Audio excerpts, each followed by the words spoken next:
Hi, my name's Jonathan Hicks. I'm back at the Dice Cup, and this evening I'm joined by Steve. And we just finished playing Haru Ichiban, which is a two-player abstract strategy game, essentially, about... I haven't quite followed the theme here, but you're sort of placing lilies on these, or flowers on the lily pads, or something. You're trying to make patterns, effectively. So you're getting points. If you make 4 in a square, you get 1 point. 4 in a row is 2 points. 4 diagonally is 3 points. But if you manage to get 5 diagonally, which would have to kind of go all the way across one way or the other way of the board here, then you get 5 points. At the little score tracker at the side, you can see here, and it's the first person to 5 points wins. You can see Steve just beating me here. That 5 is pretty critical, because if you manage to get that, you just instantly win the game.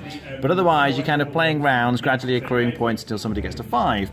In terms of how you play the game, though, you have a stack of these lily counters, and you draw the top 3, and you're picking one of them secretly. So I might decide, okay, I'm going to use this one, and we put it face down here. Steve picks one, and we both reveal them, and whoever has the lowest number, you kind of follow through here. So you decide who's going to be the what do you call it, the junior gardener? Something like that, and the senior gardener. So the lowest number goes first, essentially, and they stick their flower on the dark lily pad. There will always be one dark lily pad on the game, so you're kind of getting a flower out onto this position. You can see I had another flower here, so I'm trying to connect my flowers in some kind of pattern.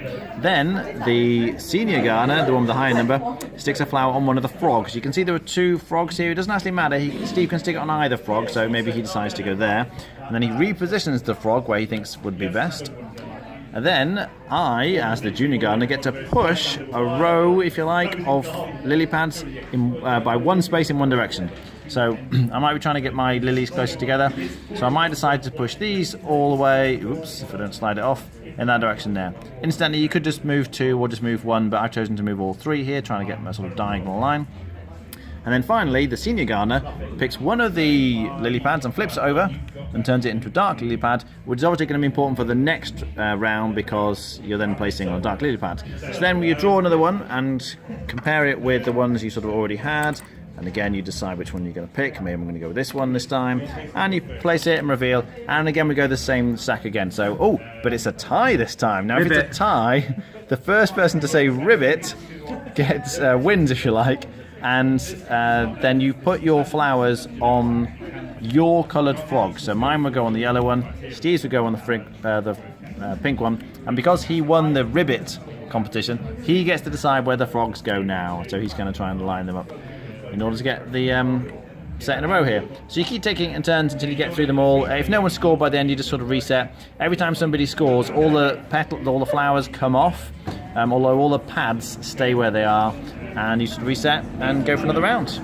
What do we think? It's a nice abstract game. I think it has some very good qualities in that you 1s and 8s are very powerful, but there's no guarantee that your opponent or even yourself has them in your hand. So I'm like, I really need to go first here. I've only got a 2. If Jonathan hasn't got a 1, I'm probably going to be able to do that. You can kind of plan up next turns. If you've used a lot of your high numbers and the opponent hasn't, you know that you're going to get to go first a lot. So when you play the high number, you're the guy who gets to decide where the dark tile goes.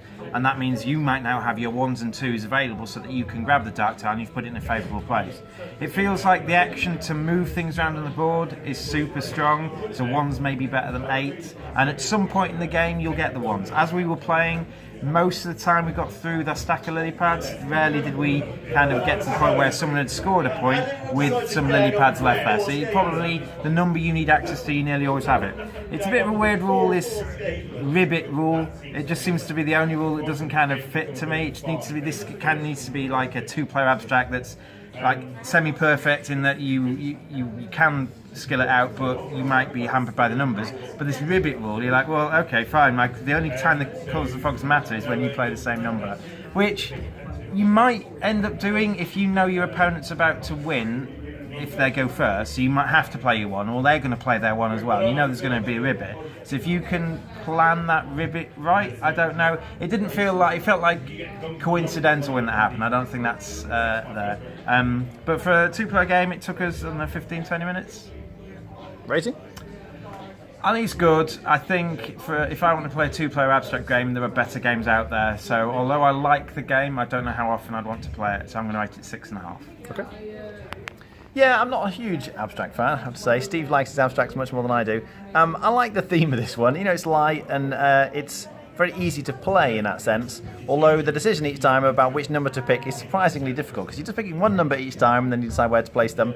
It's a fairly kind of tried and tested system in terms of making the patterns. As Steve says, moving the pieces, the lily pads around to try and make the patterns makes the whole thing much more complicated. It's like, oh, if I put it here, I can slide it here, but maybe he's going to get to slide it. So having that control, whether you've got the high numbers or the low numbers, you might be able to guarantee you can get the dark lily pad, or you can guarantee to get one of the frogs.